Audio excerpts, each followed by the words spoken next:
How the media can stop the war with Iran. Guys, once again, it seems like history is repeating itself, but this time the establishment is doing a very sloppy, I guess, pitch to go to war with Iran. I mean, it still looks very similar to how we got involved in Iraq, and I think we all know how that turned out. You know, we're still there in Iraq, we're still there in Afghanistan. Hey, but we brought freedom.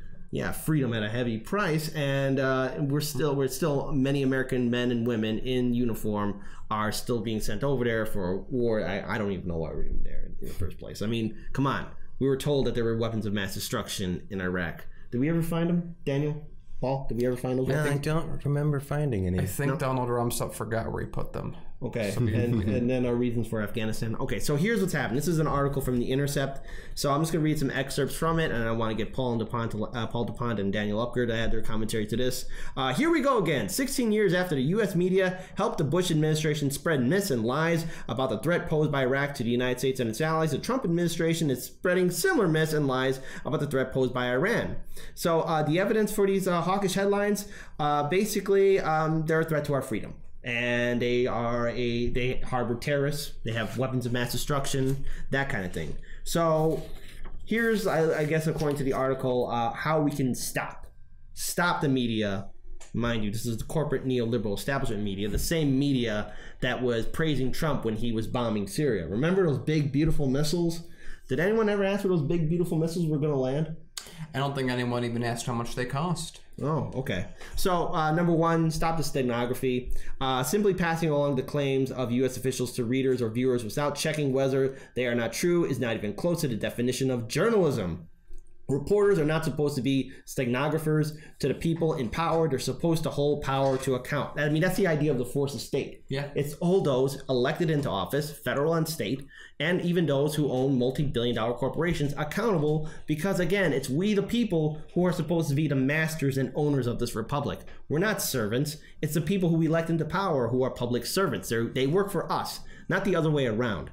But I think we all know how this is happening. Every time John Bolton or someone from the presidential administration goes on CNN, Fox News, or MSNBC and basically state that, well, Iran is doing something. They're doing something. We don't like it. So we're just going to be hawkish towards them and let's send 120,000 troops for a buildup there for a possible invasion of Iran. I remember when there was talk of buildup for Iraq and there was that small window of hope that we weren't going to go. But what do you guys think happened?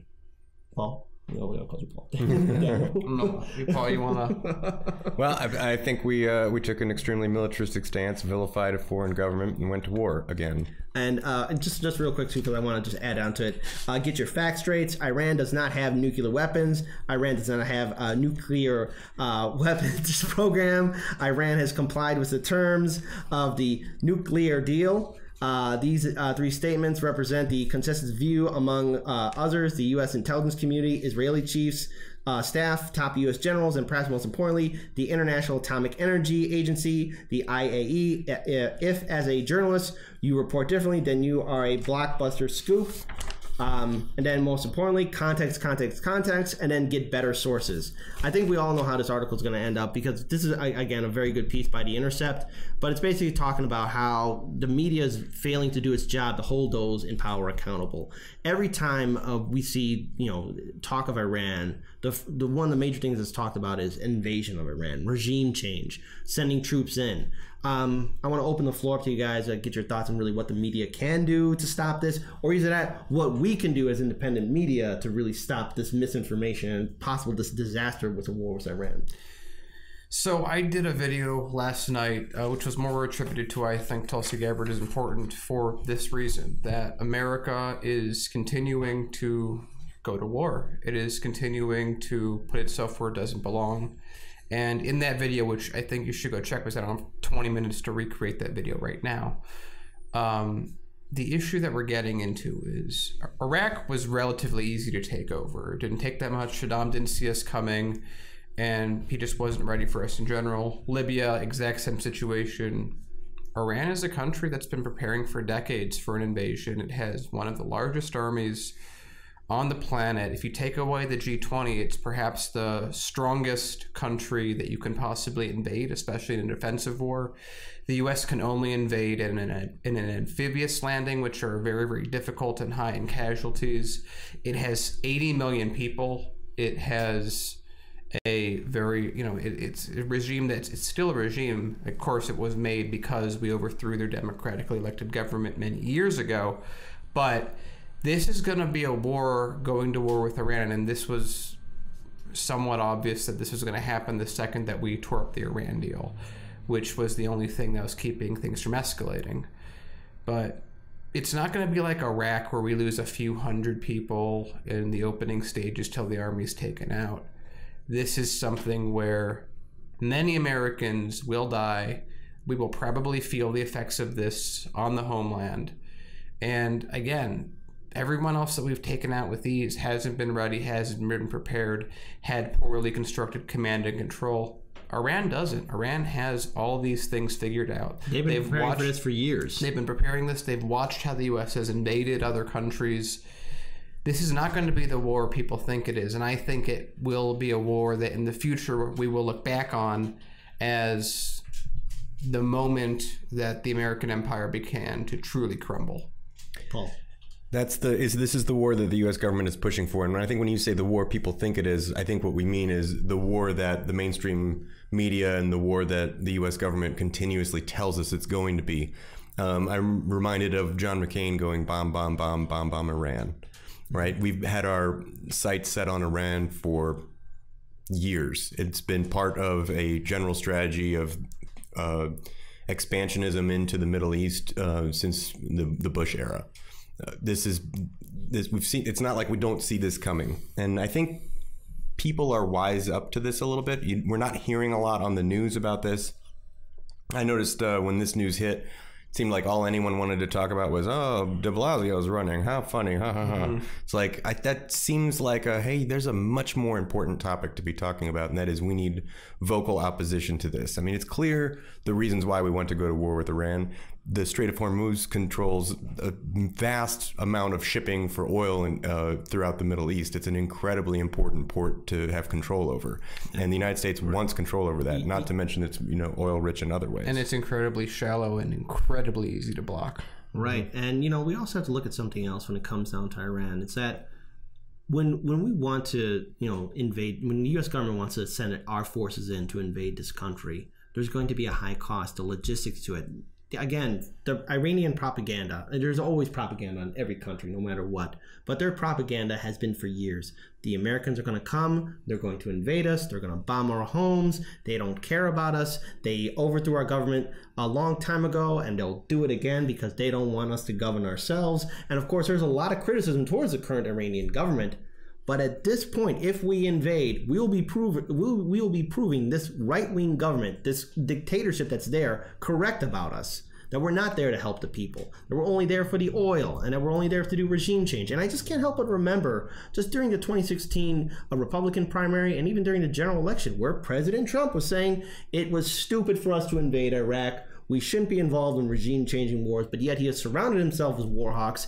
And let's face it, Donald Trump, he changes his mind all the time. So what will this president do? He'll probably just forget his campaign promise and bring us to war with Iran again. And this is the thing that we've been talking about. When we bring up Iran, we've been doing it since we were on the radio.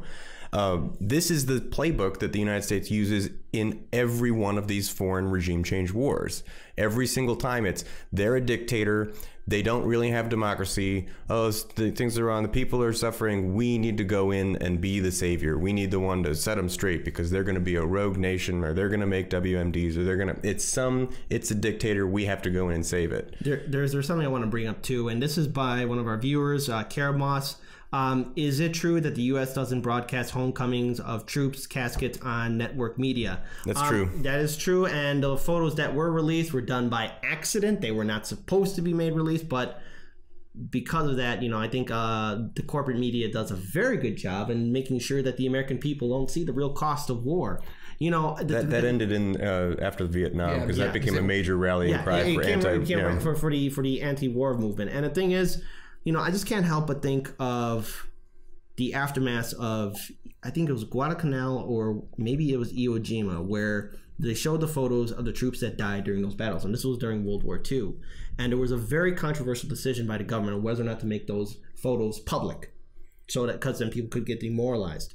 But FDR and his administration says, no, we need to show the cost of war so this doesn't ever happen again, so that we use diplomacy, so we show the cost of this war and why we need to end it quickly. And they made it public. The American people saw it and why they were fighting. But the thing is, when it comes down to this war in Afghanistan and Iraq and possibly Iran, why are we there? Did Saddam attack us on 9/11? No. Did he like us? No. But we did put him in power. Same thing for this Iranian government. Look, we're at war with them, or we are at a cold war with them right now. But last I checked, in 1950, we set a coup to get rid of their national government, a democracy. And they replaced it, and we replaced it with the Shah of Iran, who was a dictator and was in favor of just supporting the large British and American oil industries that were there. And so they overthrew that, the people of Iran overthrew that government. And that government has been saying since they got into power that no matter what happens, the Americans are our enemy. Do we want to leave that message for them? Do we really want to fall into that trap? Because we will be proving them right if we invade Iran. Yeah. Daniel, Paul, I know you got some comments. I know we have basically no time left, but another thing is that a lot of the youth, just like in America, are fighting that system that's been put in place. But if the correct. Yeah. If the U.S. just invades, they've just destroyed the possibility of doing that, because it's one thing to say that I should have a better government and fight for it. It's another to say that other government attacked my government and killed my friend. It's re-radicalization. You're going to get people, just like in America on Pearl Harbor, it's going to have the exact same effect. You're going to take a nation that's divided over this, where you have hardliners on one side and moderates on the other. Someone mentioned in chat, Iran may have an authoritarian government, but it's hardly a dictatorship. It's an authoritarian government, but...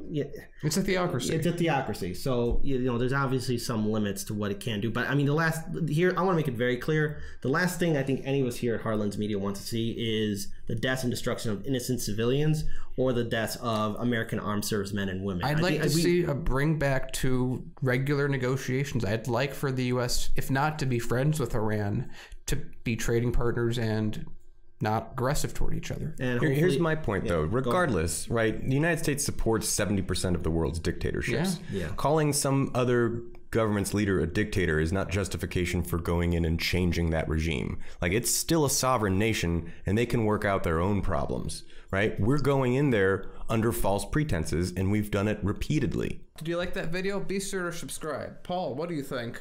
We need your help in order to fight back against the military-industrial complex and corporations. Yeah, that sounds right. You can do that by going to our Patreon page and supporting us. All we ask is for the equivalent of one Starbucks iced coffee a day, which is just $50. Please help us out. It's cheaper now.